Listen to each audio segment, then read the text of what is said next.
be the spokesperson for India, that is Bharat.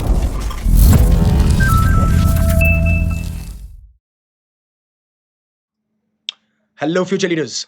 अब पिछले 2-3 दिनों में जिस तरीके से ईरान इजराइल वॉर, तो आपको पता ही है 7 दिन हो गए हैं लगभग इस वॉर को चलते हुए।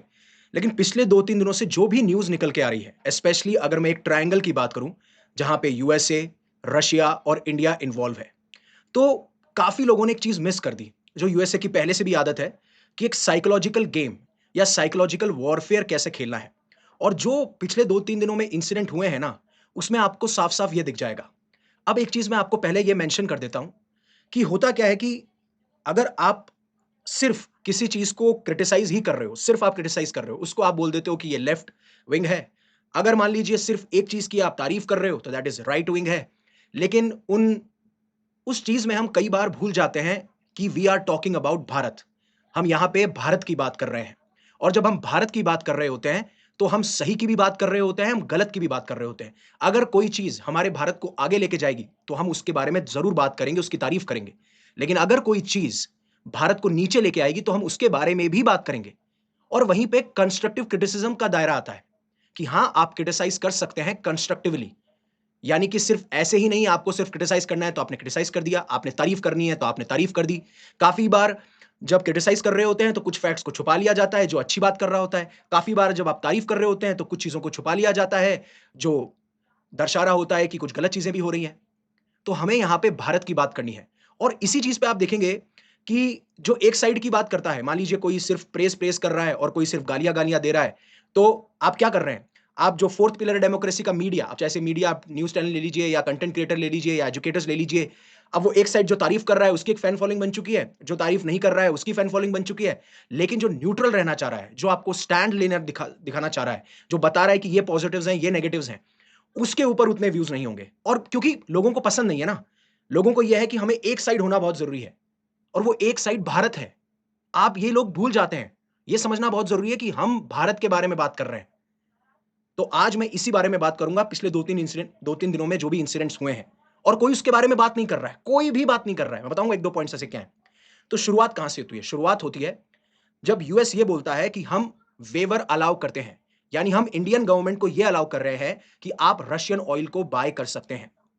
और फिर उसके बाद में, इससे पहले रिपोर्ट्स क्या निकल के आ रही थी? रिपोर्ट्स ये निकल के आ रही थी कि रशिया बिल्कुल तैयारी कर चुका है, प्रिपेयर है। जो ऑयल वो किसी और रूट की तरफ जा रहे थे, अब हालांकि सोर्सेज ने उस रूट के बारे में मेंशन नहीं किया, जो ऑयल किसी और रूट की तरफ जा रहे थे, अब वो इंडिया की तरफ फ्लो करेंगे।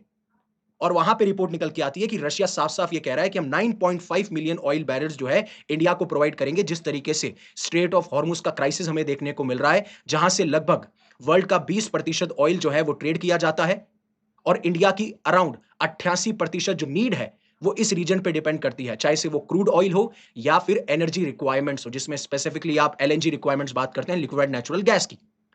इस क्राइसिस पे ये बात की गई, जहां पे रशिया ने बोला कि हाँ, we are ready to help India, हम बिल्कुल उनको हेल्प करेंगे। ये सोर्सेस बाहर निकल के आते हैं। तो पहला सवाल ये आता है कि हाँ, बिल्कुल, जब यूएस ये बोलता है कि हम वेवर अलाउ कर रहे हैं, मैं बताता हूं कि कैसे। एक तो यूएस का साइकोलॉजिकल वॉरफेयर है इसके अंदर, और दूसरा यूएस कैसे ये जो चीज कहता है, इसके पीछे रीजन क्या है, जो साइकोलॉजिकल गेम क्या है, और यहां पे सवाल क्यों खड़े हुए? सवाल ये खड़े हुए कि यूएस कौन होता है हमें ये अलाउ करने वाला कि इंडिया किससे खरीदेगा और किससे नहीं खरीदेगा? राइट, यहां पे बात आती है कि इंडिया कौन डिसाइड, मतलब यूएस कौन डिसाइड करता है, और क्या इसका कुछ इंपैक्ट पड़ता है या नहीं पड़ता है, जहां पे ये कहा जा रहा है कि Russia is always ready to supply crude oil to India and what not. अब पहली बात एक ये समझिए कि ये किस टाइम पे हो रहा है, ये हो किस टाइम पे रहा है?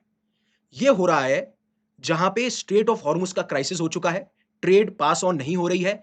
यूरोपियन रीजन भी रशिया से डायरेक्टली बाय नहीं करते हैं जब क्रूड ऑयल की बात की जाती है, तो लेकिन वहां पे पेट्रोलियम प्रोडक्ट्स की तो जरूरत है। अब गल्फ नेशन में क्राइसिस खड़ा हो चुका है, जो इजराइल ईरान या यूएस इजराइल वर्सेस ईरान की वॉर चल रही है, तो इस पे यूरोप भी डिपेंड करता है। अब यूरोप को भी तो चाहिए पेट्रोलियम प्रोडक्ट्स, यूरोप को भी तो चाहिए कि क्रूड ऑयल को रिफाइन करने के बाद में प्रोडक्ट्स कौन से होंगे। और अगर मान लीजिए ये वॉर जो लंबा चलेगा, जिसके बारे में बात की जा रही है, तो लंबा चलता जाता है, तो होगा क्या? गल्फ कंट्रीज यूएस के ऊपर प्रेशर बनाएंगी, यूरोपियन कंट्रीज यूएस के ऊपर प्रेशर बनाएंगी कि आपने ये वॉर तो छेड़ दी, लेकिन अब हमारी एनर्जी रिक्वायरमेंट कौन फुलफिल करेगा? तो वहां पे आता है पिक्चर इंडिया का। तो ये जो लग रहा है ना इनको कि इन्होंने परमिशन अलाउ कर दी है, परमिशन की बात नहीं है। बात यहां पे ये है कि पूरे वर्ल्ड ऑर्डर को अभी जरूरत है इंडिया की। क्योंकि इंडिया थर्ड लार्जेस्ट इंपोर्टर है when it comes to crude oil, fourth biggest या फोर्थ लार्जेस्ट रिफाइनर है। अगर आप क्रूड ऑयल को रिफाइन नहीं करोगे तो आप पेट्रोलियम प्रोडक्ट्स नहीं ला सकते, जैसे petrol, diesel, gasoline, what not. And then fifth number पे हम एक्सपोर्टर हैं। तो एक तो जो साइकोलॉजिकल वॉरफेयर है ना, हम अलाउ कर रहे हैं इंडिया को, जिससे इंडिया जो है अब रशियन ऑयल बाय कर सकता है। इसमें कहने का मतलब यह है कि अगर प्रेशर बढ़ता है, क्योंकि जैसे जैसे ये क्राइसिस बढ़ेगा तो क्रूड ऑयल के दाम भी बढ़ेंगे, और अगर दाम बढ़ेंगे तो प्रेशर पड़ेगा यूरोपियन कंट्रीज पे, प्रेशर पड़ेगा गल्फ कंट्रीज पे, प्रेशर इनडायरेक्टली आएगा यूएस के ऊपर। तो इन्होंने कह दिया कि इंडिया जो है वो बाय कर सकता है। और फिर उसके बाद में कहते हैं लोग कि इंडिया का कोई कमेंट क्यों नहीं आ रहा है। इंडिया कमेंट आएगा, चीजों को पढ़ा जाएगा, समझा जाएगा, राइट। लेकिन एक चीज इसमें भूल गए, एक वो चीज जो थी वो मिस कर गए। उससे पहले अन अकेडमी आपके लिए लेके आए मंजिल 2026, जो बिगेस्ट सेलिब्रेशन होने वाला है 2026 फॉर यूपीएससी सीएसई। आपको यूपीएससी अनस्टॉपेबल्स बाय अन अकेडमी पे जाना है, और 9 मार्च को ये इवेंट होने वाला है 7 बजे। प्लीज वहां पे नोटिफाई मी का बटन होगा, आप प्लीज वो नोटिफाई मी कर लीजिएगा। अब सेकंड चीज कौन सी है? सेकंड चीज ये है कि जब ये कहते हैं कि यूएस जो है इनको अलाउ करता है, और फिर काफी सारे सवाल खड़े हुए कि यूएस कौन होता है हम अलाउ करना, यानी कि हम यूएस के प्रेशर में हैं, हम कॉम्प्रोमाइज हो चुके हैं, व्हाट नॉट, ये बातें गई। लेकिन एक चीज सब ये भूल गए, जब ये ट्रेड डील की बात चल रही थी ना, इंटरिम ट्रेड एग्रीमेंट की बात चल रही थी, तब मैंने एक सवाल कहा था कि कहीं पे भी ये मेंशन नहीं किया गया है कि इंडिया अगर अपनी ऑयल परचेज रशिया से बढ़ाता है तो क्या यूएस दोबारा से 25% सैंक्शन लगाएगा। इसके बारे में ना तो किसी ने बात करी, और ना कुछ ऐसा रिपोर्ट बाहर निकल के आई, कोई कंफर्मेशन नहीं बाहर कि हाँ इंटरिम ट्रेड एग्रीमेंट है, ठीक है, लेकिन इसके बारे में बात नहीं हुई। लेकिन इस स्टेटमेंट से आप क्या डिसाइफर कर सकते हो, क्योंकि सिर्फ रिपोर्ट्स में मेंशन हो गया, आपने वीडियो बना दिया, हो गया काम। You need to apply your mind as well. क्या इसमें हमने ये बात करी कि यहां पे ये वेवर अलाउ कर रहे हैं, इसका मतलब ये है जैसे ही ईरान और इजराइल और यूएस इजराइल वर्सेस ईरान की वॉर खत्म होगी, और मान लीजिए तब भी इंडिया बाय करता है रशियन ऑयल इसी मात्रा में जो आज बाय कर रहा है, जिसके लिए अलाउ कर दिया गया है, तो क्या उस टाइम पे जब यूएस सैंक्शन लगाएगा, पहली चीज तो यूएस लगाएगा, क्योंकि अब यूएस क्या कह रहा है, हमने वेवर दिया है, यानी कि सैंक्शन तो लगेंगे, इनके इंटेंशन तो बिल्कुल है सैंक्शन लगाने की। लेकिन जब आपके ऊपर सैंक्शन लगाए जाएंगे, क्या तब भी आप इतना ही तेल निर्यात करेंगे? Are you getting my point? पहला पॉइंट, साइकोलॉजिकल वॉरफेयर खेला जा रहा है हमारे साथ में। इस टाइम यूएस को जरूरत है इंडिया की, that is the power of India right now, because of this context, ये बैकग्राउंड की वजह से। लेकिन बात यहां पे ये है, जो फेवर अलाउ किया गया है, इसके नीचे हिडन मीनिंग क्या है कि आपके ऊपर सैंक्शन अभी भी लगे हुए हैं, यानी कि हमने 18% तो कर दिया, लेकिन उस 25% पे क्या, तो ये देखना होगा कि ईरान की वॉर जब खत्म होती है तो इंडिया क्या इतना ही निर्यात करता है, इतना ही इंपोर्ट करता है रशियन ऑयल को, और अगर करता है तो क्या यूएस उसके ऊपर सैंक्शन लगाएगा? ये बात कोई नहीं कर रहा है, कोई भी नहीं कर रहा है, आप जाके देख सकते हैं। और इसलिए प्लीज इसको सेव कर लीजिए, शेयर कीजिए, इसके ऊपर कमेंट कीजिए, आप इसको लाइक कीजिए, ये ज्यादा से ज्यादा लोगों तक पहुंचेगा। अब मैंने एक इंडिया का पॉजिटिव साइड दिखा दिया, और एक मैंने दिखा दिया कि कैसे यूएस अभी भी बता रहा है कि हमारे पर सैंक्शन लग सकते हैं, क्रिटिसाइज कंस्ट्रक्टिव क्रिटिसिज्म भी दे दिया। अब ऐसे न्यूट्रल एजुकेटर्स को या न्यूट्रल कंटेंट क्रिएटर्स को कोई नहीं देखेगा, बोलेंगे नहीं नहीं ये तो किसी एक साइड में है ही नहीं, हम क्यों देखें? क्योंकि लोगों को पोलराइज करना बहुत अच्छे से आता है, सोसाइटी को कैसे बांट दें, रिलीजन के बेसिस पे, कास्ट के बेसिस पे, मीडिया कैसे बांट दे, so that they can get viewership, और ऐसा होता है, हो रहा है। और फिर दूसरा साइकोलॉजिकल वॉरफेयर देखिए, जो यूएस के ट्रेजरी सेक्रेटरी हैं स्कॉट बेनेसेट, वो क्या कहते हैं, Indians have been good actors. किस कंटेक्स्ट में? कि हमने जब उनको बोला कि आप तेल रोक दीजिए, जब हम आपके ऊपर सैंक्शन लगाएंगे, उन्होंने रोक दिया। अब हम इसलिए अलाउ कर रहे हैं बिकॉज गैप ना आ जाए सप्लाई और डिमांड के अंदर ऑल ओवर द वर्ल्ड, इसलिए हम अलाउ कर रहे हैं। एक बार के लिए मैं आपको वीडियो क्लिप दिखाता हूं।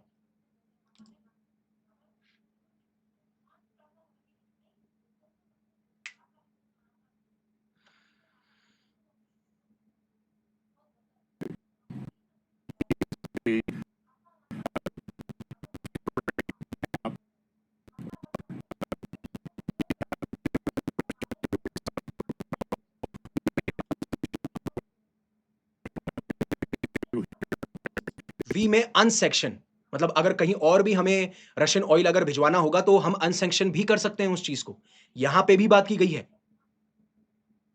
Are you getting my point? तो ये साइकोलॉजिकल वॉरफेयर खेला जा रहा है। और उस तरफ ये लिखते हैं कि world is well supplied in oil thanks to president of the United States policy of American energy dominance. If world is well supplied with oil, अगर पूरे विश्व में ऑयल आराम से पहुंच रहा है, तो आप इस टाइम पे ये डिमांड क्यों कर रहे हो? Because you also know the reality कि नहीं पहुंचेगा, क्राइसिस आने वाला है अगर ये वॉर खिंचती है तो। बट ग्रांट करने की बात की गई, Indians have been good actors की बात की गई, इस पे कमेंट आना बहुत जरूरी है। तो क्या इंडिया का कमेंट आया? मैं बताऊंगा उसके बारे में।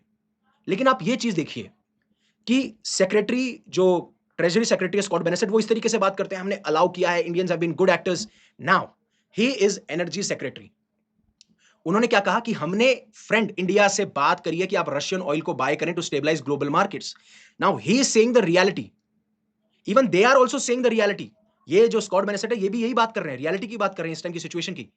बट ये कह रहे हैं एक एरोगेंट वे में, एक ह्यूमिलेटेड वे में, कि हम ह्यूमिलेट कर रहे हैं, हम देखो हम कैसे दिखा रहे हैं तुम्हें। बट वहां पे यहां पे ये जो बात कर रहे हैं एनर्जी सेक्रेटरी, वो बहुत पोलाइट वे में इंडिया को एक फ्रेंड की तरह ट्रीट करते हुए इस तरीके से बात करते हैं। Have a look at this. floating Russian oil storage that's around southern Asia. It's China, just backed up. China does not treat their suppliers well. So there's a bunch of floating barrels just sitting there. We've reached out to our friends in India and said, buy that oil, bring it into your refineries. That pulls stored oil immediately into Indian refineries and releases the pressure on other refineries around the world to buy oil that they're no longer competing with the Indians for in that marketplace. So we have a number of measures like that are short-term and So now इन्होंने क्या कहा कि काफी सारे अभी oil tankers हैं, specially Russian oil tankers, जो float कर रहे हैं समुद्र में। तो अगर इंडियन रिफाइनरीज के पास वो जाता है, because we do not want Chinese suppliers to get into this, हम नहीं चाहते कि चाइनीज सप्लायर्स इसके अंदर आए, हमारा ट्रस्ट इंडिया के ऊपर है, जो भी इनका इंटेंशन है, हालांकि इंटेंशन यही है कि ऑयल के प्राइसेस ज्यादा ना बढ़े। तो ये क्या कह रहे हैं कि इंडियन रिफाइनर्स कर लेंगे। अब इनकी लैंग्वेज क्या है, अवर फ्रेंड, उनकी लैंग्वेज क्या है, ये दर्शाता है मेंटालिटी, राइट। बट क्या सैंक्शंस के बाद में इंडिया का ऑयल इंपोर्ट गिरा है? नवंबर 2021 तक हमारा बहुत ज्यादा था, ठीक है, क्योंकि 2022 का इन्वेजन हुआ था, उसके बाद से ही हमने धीरे धीरे रशिया से ऑयल खरीदना शुरुआत कर दी थी। लेकिन जब आप डेटा देखेंगे 21 नवंबर से हमारे ऊपर सैंक्शन लगे थे, उसके बाद आप दिसंबर का डेटा देखिए, तेल का निर्यात गिरा है, इंपोर्ट गिरा है। जनवरी का डेटा देखिए, गिरा है। लेकिन क्या फरवरी का डेटा गिरा है? नहीं गिरा है। तो अब आप ये बोलेंगे नहीं नहीं सर, सैंक्शन का इफेक्ट तो पड़ा है। सैंक्शंस का इफेक्ट पड़ा है नवंबर, दिसंबर, जनवरी में हमें देखने को मिलता है, बट फिर आप देखेंगे कि फरवरी में ये डेटा रिवर्स मारता है। मैं दिखाऊंगा अभी आपको। तो मई 2025 में जहां 33% हम इंपोर्ट कर रहे थे रशिया से, वहीं पे जो मैं गल्फ रीजन की बात कर रहा हूं, तो इराक, मतलब Iraq is not in Gulf countries, Iraq, UAE, Saudi Arabia, USA, Qatar, Kuwait, इन सब से हम ज्यादा खरीदते हैं, ये आप देख सकते हो। लेकिन जनवरी 2026 में दैट हैज बिकम 19.3%। व्हाई? इसलिए कि हम डाइवर्सिफाई कर रहे हैं, हम सिर्फ रशिया पे डिपेंडेंट नहीं रहना चाहते। इसका रीजन ये है कि हम रशिया पे डिपेंडेंट नहीं रहना चाहते, हम बहुत सारे ऐसे नेशंस आइडेंटिफाई करना चाहते हैं जहां से हम तेल के निर्यात को, तेल को इंपोर्ट कर पाए। And that is a fine strategy. Are you getting my point? That is a fine strategy. आप डाइवर्सिफाई कर रहे हो। मान लीजिए किसी एक रीजन में भी प्रॉब्लम आती है, तो आपकी जो एनर्जी सिक्योरिटी नीड्स है वो सुरक्षित रहेंगी। तो ये अच्छा राइट स्टेप है। लेकिन मान लीजिए गिरता ही रहता, नवंबर तक आपने खरीदा, दिसंबर में गिरा, जनवरी में गिरा, लेकिन आप फरवरी का डेटा देखिए, रशिया अभी इंडिया का टॉप क्रूड सप्लायर है इन फरवरी 2026, उसके बाद में सऊदी अरेबिया है एंड देन इराक है। आप ये देख लीजिए, प्री फरवरी 2022 में 2% था, फरवरी 2022, सॉरी फाइनेंशियल ईयर 2022 से 23 22%, फिर 36%, फिर 33%, ये धीरे धीरे बढ़ रहा था, ठीक है, धीरे धीरे बढ़ रहा था। जनवरी में ये गिर गया, हालांकि आप देखेंगे कि दिसंबर में भी गिरा है, जनवरी में भी गिरा है, लेकिन फरवरी में आपको ये 24% देखने को मिल रहा है। अब जब तक वॉर चलेगी, जब तक तो आपको बढ़ता हुआ ही दिखेगा। लेकिन सवाल ये है, अब इस पैटर्न पे सवाल नहीं उठा सकता। आप ये नहीं कह सकते कि सर गिर ही रहा है तो उस पर सैंक्शन का इफेक्ट पड़ा हुआ। हाँ, थोड़ा बहुत पड़ता है सैंक्शन का इफेक्ट। और सैंक्शन पावरफुल क्यों है? क्योंकि ग्लोबल ऑयल ट्रेड डॉलर्स में हो रही है, दैट्स व्हाई। इसीलिए जब ब्रिक्स मूव अवे करता है डॉलर से, तो सवाल खड़े किए जाते हैं।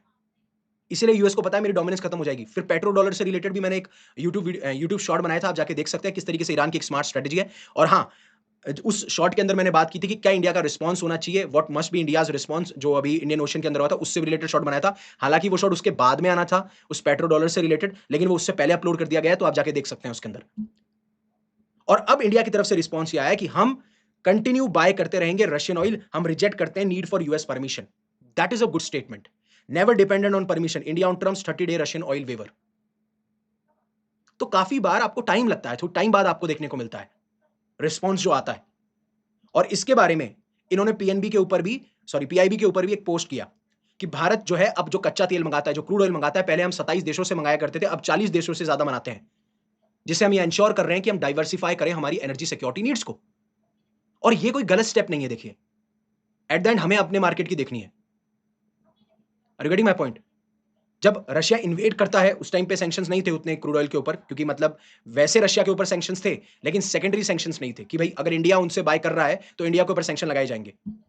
लेकिन अब लगाए गए, तो उस केस में अगर हम डाइवर्सिफाई कर रहे हैं तो इट इज फाइन, बट देखना अब यह है कि अगर ये वेवर जब हटेगा और जब ईरान इजराइल वॉर खत्म होगी और उसके बाद में इंडिया अगर लगातार इतना ही बाय करता रहता है तो क्या यूएस हम पे सेक्शन लगाएगा? पहला सवाल। दूसरा सवाल, अगर सेक्शन लगाएगा तो क्या हमारे जो एक्सपोर्ट हम कर रहे हैं, सॉरी इंपोर्ट हम कर रहे हैं रशिया से, क्या उतना ही मेंटेन रहेगा या वो गिरता है? देन इट मींस कि फिर आप प्रेशराइज हो रहे हो। इसमें सिंगल सी बात है, आपको प्रेशराइज किया जा रहा है। फिर आता है दूसरा, रायसेना डायलॉग अभी इंडिया में चल रहा है। वहां पे यूएस के deputy secretary of state Christopher Landau ये कहते हैं कि हम वो मिस्टेक नहीं करेंगे इंडिया के साथ में जो हमने चाइना के साथ में करी, जिससे वो कमर्शियल चीजों पे हमें बीट कर सके। फॉर एग्जांपल सप्लाई चेन पे कंट्रोल ले लिया, फॉर एग्जांपल एआई में आगे निकल रहे हैं, फॉर एग्जांपल टेक्नोलॉजी डिफेंस में हमें बीट कर रहे हैं, वो चीज हम इंडिया के साथ में नहीं करेंगे। तो इनकी आप मेंटेलिटी देख रहे हैं कि किस तरीके से इंडिया के राइज को रोकना चाहते हैं। अब हालांकि जब ऐसे स्टेटमेंट इनके द्वारा दिए जाते हैं तो मेरा एक ही सिर्फ ओपिनियन है कि that should come from official handles. इनका जो रिस्पॉन्स है लेट है, कोई दिक्कत नहीं है, आपको असेस करना पड़ता है, आपको पूरी सिचुएशन का असेसमेंट करना पड़ता है, then you need to think about it.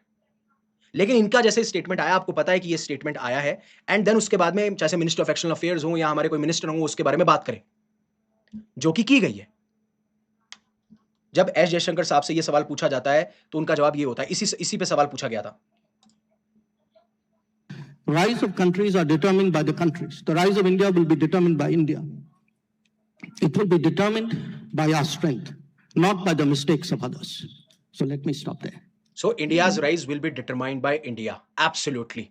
बिल्कुल राइट। लेकिन जब इनसे सवाल पूछा गया तब इन्होंने इसका रिप्लाई किया। मतलब मैं एक्सपेक्ट करता हूं, I think it's again my opinion, कि जब ये ऑफिशियल एक इंडिविजुअल बोल रहा है तो इसी के रिस्पॉन्स में हमें एक रिस्पॉन्स देना चाहिए। मतलब काफी बार हम क्या है, ठीक है, डिप्लोमेसी में आप देखिए, मैं पहले ही बोल चुका हूं, कोई ब्लैक और व्हाइट एरिया नहीं होता, ग्रे एरिया होता है। आपको बस अपनी बात कन्वे करनी आनी चाहिए, और जो हम करते हुए आए हैं, सीज फायर के अंदर भी हमने ये कहा था कि कोई थर्ड पार्टी इंटरवेंशन नहीं हुआ है। जब डोनाल्ड ट्रंप बार बार ये क्लेम कर रहे हैं कि सीज फायर मैंने करवाया, हमको सबको पता है कि किस तरीके से वो सीज फायर हुआ है, और हमने भी ये बोला था कि थर्ड पार्टी इंटरवेंशन कोई नहीं है। तो sometimes you can play with this words, आप इनडायरेक्टली भी ये चीज बोल सकते हो, ऐसा कोई नहीं है। बट आई एक्सपेक्ट कि आपसे सवाल पूछे उसके बाद में आप रिप्लाई करें, आप उससे पहले ही अपने ऑफिशियल हैंडल से रिप्लाई कीजिए। बट हाँ, I agree with this point of view that India's rise will be determined by India. हमारे जैसे लोग से ही ये चीजें होंगी। फिर आता है ईरानियन जो वॉरशिप थी जो सिंक हुई, हालांकि मैंने इसके बारे में एक शॉट बना रखा है, जाके चेकआउट कर सकते हो, पेट्रो डॉलर से जस्ट नीचे ही है, आई थिंक 2-3 दिन पुराना शॉट है। इनका जो ओपिनियन है इसमें ये कहते हैं कि इंडियन ओशन इंडिया के नाम पे है, और उसके बाद में आप देखेंगे यहाँ पे डियागो गार्शिया भी है, और फिर उसके बाद में डियागो गार्शिया का बेस भी है, इवन बहुत सारे और नेशन भी हैं इंडियन ओशन के अंदर। इवन जो पालकी मैम है उन्होंने भी ये पूछा कि हम नेट सिक्योरिटी प्रोवाइडर कहते हैं, तो फिर उन्होंने नेट सिक्योरिटी प्रोवाइडर पे यही कहा कि आपको इस रीजन को पूरा अच्छी तरह समझना पड़ेगा, आपको रियलिटीज समझनी पड़ेगी, इस रियलिटीज क्या है इस पूरे रीजन की, राइट। तो इस बारे में इन्होंने बात करी। अब जहां तक टेक्निकली और लीगली आप बात करें तो बिल्कुल कोई भी तुक नहीं बनता है कि हम इसके ऊपर रिस्पॉन्स करें, बिकॉज वॉर अगर मान लीजिए बिटवीन यूएस इजराइल और ईरान की है तो that depends upon them. But मुझे एक बात बताइए, जब साउथ चाइना सी के अंदर कुछ होता है, चाइना अपना एग्रेशन दिखाता है, जैसे कोई एक्सरसाइज कर दी या डिस्प्यूटेड टेरिटरी में चले गए, तो जिस कंट्री के खिलाफ किया है अगर वो स्टेटमेंट दे तो that is fine, right, that is fine. But फिर यूएस क्यों स्टेटमेंट देता है साउथ चाइना सी को लेके, साफ साफ उनको कंडेम करता है, डिप्लोमेटिकली प्रोटेस्ट करता है कि ये जो डेंजरस चाइनीज एक्शन है साउथ चाइना सी में, इसको आपको रोकना होगा। और फिर उसके अलटवार में चाइना भी कहता है कि US should not interfere in South China Sea. तो मेरे कहने का मतलब ये है, मैं ये नहीं कह रहा हूं कि ये जो वॉर हो रही है उसके अंदर हम एंटर करें, बट मेरा पॉइंट ऑफ व्यू सिर्फ इतना ही है कि can we register this as a protest, diplomatic protest, कि we do not want Indian Ocean to be a part of this war. हम नहीं चाहते कि इंडियन ओशियन में ये वॉर खिंची चली आए। हम चाहते हैं आपको स्टेट ऑफ हॉर्मुज के आसपास ये वॉर लड़नी है, उनके वाटर्स में लड़नी है, लड़िए, उनके एयर स्पेस में लड़नी है, लड़िए, उनके ग्राउंड पे लड़नी है, लड़िए। हाँ, हालांकि उसका इंपैक्ट बहुत आएगा, बट हम ये तो कह सकते हैं, सब मिलकर कह सकते हैं, इंडिया कह सकता है, श्रीलंका कह सकता है, सब कह सकते हैं कि it should not happen in Indian Ocean. बस इतनी बात है।